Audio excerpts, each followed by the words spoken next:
There's been an update on the situation. We need to move quickly.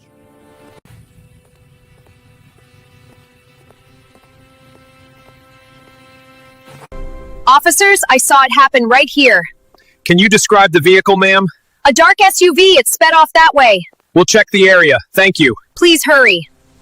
It all began on a quiet Tuesday morning in the suburban community of Willow Creek, a neighborhood renowned for its manicured lawns, white picket fences, and, of course, its notoriously strict HOA. Residents were accustomed to receiving letters for minor infractions, a stray garden gnome, an unsanctioned mailbox, or even the color of a front door. But what unfolded that morning was anything but ordinary. It would escalate into a full-blown neighborhood scandal. The incident started innocuously. The homeowner, a man named Alex, had decided to clean and organize his driveway. Between washing his car and rearranging his garden pots, he left a large truck partially blocking the driveway. It wasn't unusual. Many residents parked temporarily in ways that slightly inconvenienced neighbors. However, one resident, Karen Thompson, a long-time Willow Creek homeowner known for her rigid enforcement of HOA rules and a history of calling authorities over minor disputes, spotted the vehicle. Karen's reaction was swift and dramatic. Without knocking, without attempting to speak to Alex, she picked up her phone and dialed the police. Within minutes, officers arrived, and the neighborhood watched as what should have been a minor inconvenience turned into an official police matter. The absurdity of the situation sent ripples through the community. People whispered behind fences and over hedges about Karen's relentless attention to detail and her eagerness to escalate conflicts. Meanwhile, Alex, flustered but calm, explained to the officers that he was on his own property and had every right to temporarily park as needed. The police, recognizing the legality of the situation, left without issuing any citations. But the story didn't end there. Word spread quickly, amplified by neighbors who loved to share every HO drama on local social media pages. What started as a simple driveway blockage had now transformed into a neighborhood spectacle. Karen's reaction, deemed by many as over the top, painted her as the quintessential HOA enforcer, a person who prioritized rules over reason. Behind the scenes, HOA leadership began to take notice. The board had been monitoring Karen's history of complaints and confrontations. While they valued order in the community, her constant escalations were beginning to cause unrest among residents. Rumors began circulating that the board might consider taking unprecedented action against her, something that had never happened in Willow Creek history. As the dust settled from the police visit, the tension between Karen and Alex simmered. What seemed like a minor confrontation had now set the stage for a dramatic showdown that no one in the neighborhood would forget.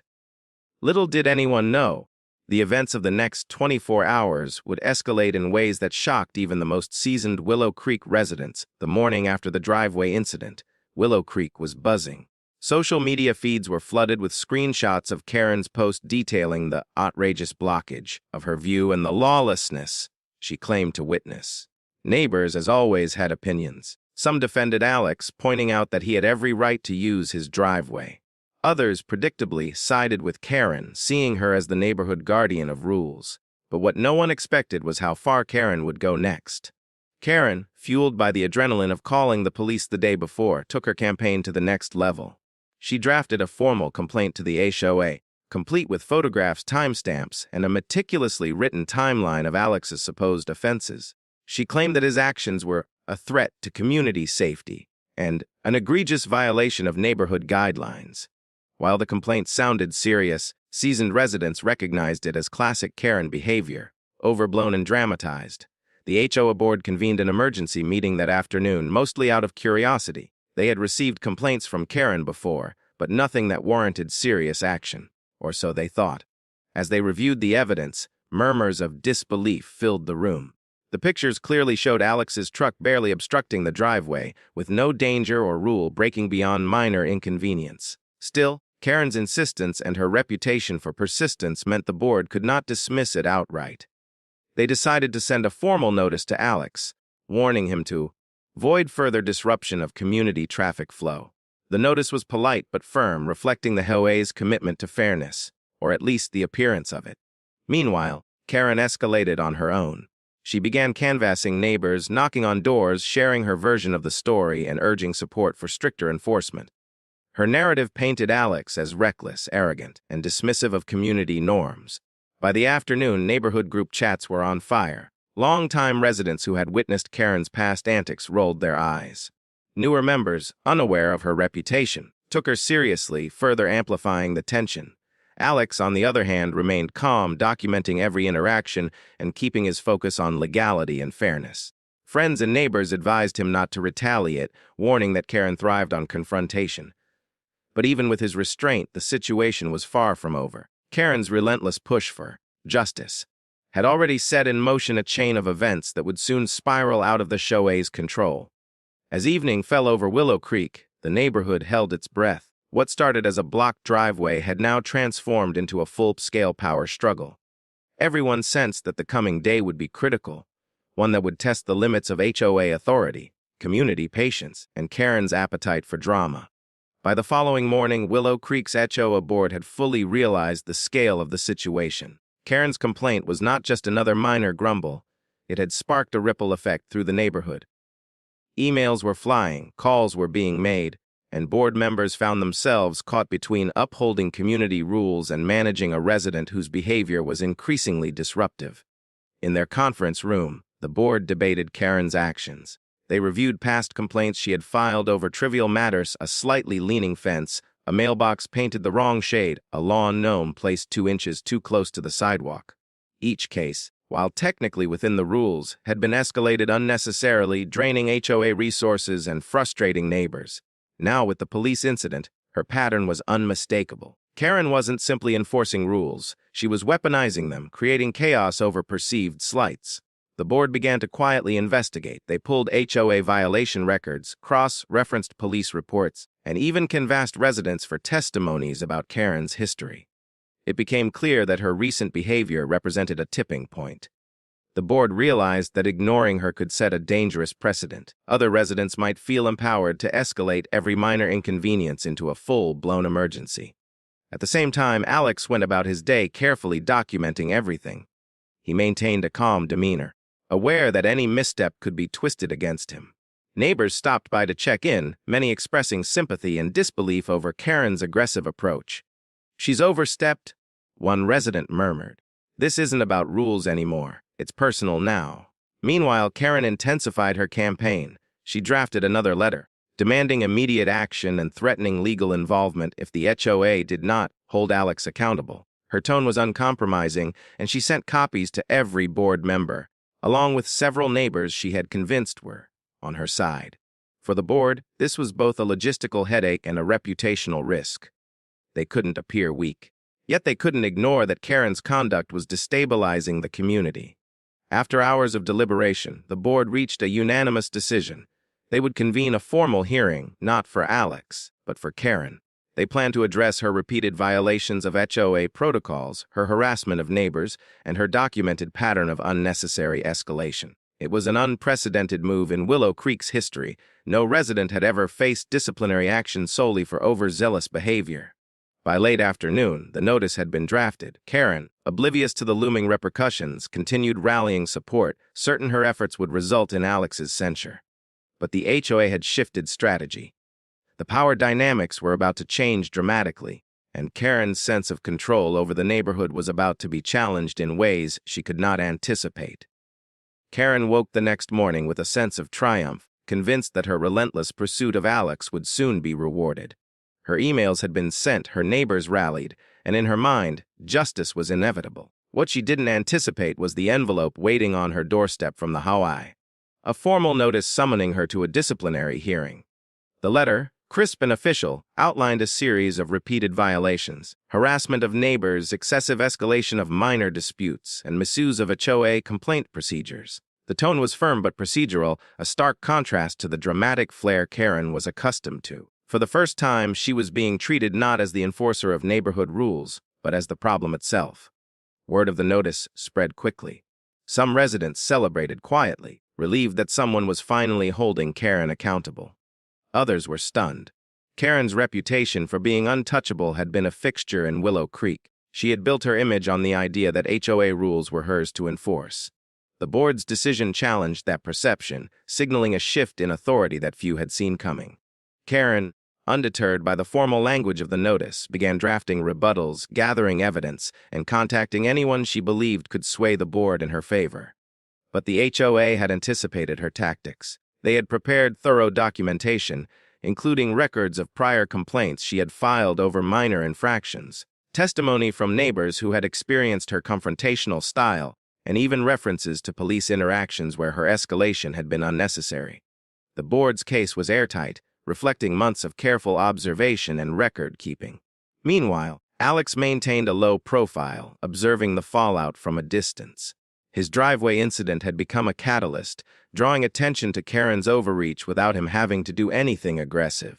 Neighbors began to see the pattern clearly. Her reputation for enforcing rules masked a deeper penchant for drama and conflict. For many, this was vindication, but for others, it was a reminder of how easily rules could be weaponized against innocent residents. As the day of the hearing approached, tension in Willow Creek reached a fever pitch. Karen posted on neighborhood groups, claiming the HOA was overstepping and threatening her rights. Her supporters echoed her claims, while others warned that this could backfire spectacularly. Behind the scenes, the board prepared for every possible argument, determined to maintain order and assert that the HOA existed to protect the community, not to empower a single resident's vendetta. By nightfall, Karen was consumed by preparation and anticipation. She believed she was entering a battlefield, ready to defend her honor and authority. What she didn't yet realize was that the HOA was no longer on the defensive. For the first time, the power balance had shifted, and the next 24 hours would decide whether Karen could maintain her grip on the neighborhood or whether Willow Creek would finally push back. The morning of the HOA disciplinary hearing arrived, and Willow Creek felt like it was holding its collective breath. Residents gathered discreetly near the HOA office, curious to witness a confrontation unlike any the community had seen before. Karen, ever confident, arrived early, armed with folders of printed emails, photos, and neighborhood testimonies she had painstakingly collected. She believed that her meticulous preparation would overwhelm the board and reaffirm her authority. The board members, however, were equally prepared. Their files were organized chronologically, documenting months of Karen's complaints and escalations, each carefully noting how her actions had disrupted the neighborhood. Photos of minor infractions she had reported, witness statements, and even records of her previous police calls painted a clear picture. Karen was less an enforcer and more a provocateur. The hearing began with procedural formalities, but tension crackled in the air like static. Karen spoke at length, emphasizing her commitment to the community and portraying herself as a vigilant resident protecting Willow Creek standards. She cited rules, regulations, and past precedents, framing her actions as righteous and necessary. Behind her calm demeanor, there was a sharp intensity, a conviction that she could dominate the room with sheer persistence. Then the board presented their case. One by one, they highlighted instances of harassment and unnecessary escalation, illustrating a pattern that could no longer be ignored. Each point contradicted Karen's narrative, showing that her complaints often caused more disruption than the issues themselves.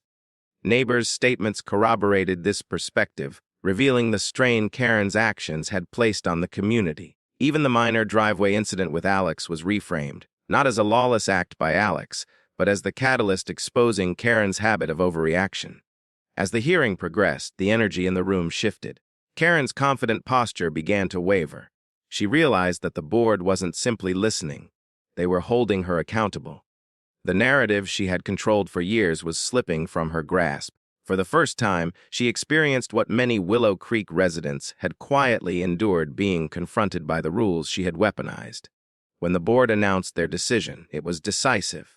Karen would face restrictions in her interactions with neighbors, a formal warning would be placed in her HOA record, and most significantly, she was barred from attending certain neighborhood events and meetings for a probationary period. The ruling sent shockwaves through the community. Karen's dominance in Willow Creek had been officially challenged, and the neighborhood collectively exhaled. For Alex and other residents, the hearing was a quiet victory, a sign that reason and fairness could prevail over ego and overzealous enforcement. For Karen, it was a moment of disbelief and humiliation, a turning point she could neither control nor easily recover from. The days following the HOA disciplinary hearing were unlike anything Willow Creek had experienced. Word spread quickly. Karen, once seen as the unyielding arbiter of neighborhood rules, had been formally reprimanded. Social media feeds buzzed with commentary ranging from vindicated applause to shocked disbelief. The narrative had shifted, and residents were eager to see what would happen next. Karen herself was furious. She claimed the HOA had overstepped, that her rights were being infringed upon, and that the board had been unfair. But despite her complaints and posts, the rules were clear, the probationary restrictions were legally enforceable, and the community was no longer willing to tolerate her disruptions. Neighbors who had quietly endured her confrontational behavior finally felt a sense of relief, a newfound freedom to enjoy their own homes without fear of arbitrary complaints or escalation. Alex, meanwhile, returned to his life quietly, his driveway once again functioning as it always had. He had gained something far more valuable than the resolution of a single dispute. He had witnessed the community come together to protect fairness and decency. Residents approached him with thanks, noting that his calm, lawful handling of the situation had helped de-escalate a potentially explosive feud. What had begun as a minor inconvenience had turned into a defining moment for Willow Creek. The HOA board, for its part, received both praise and scrutiny.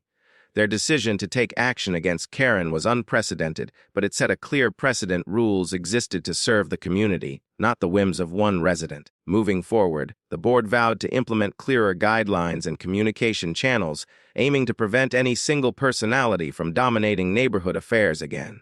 Karen, meanwhile, found herself increasingly isolated.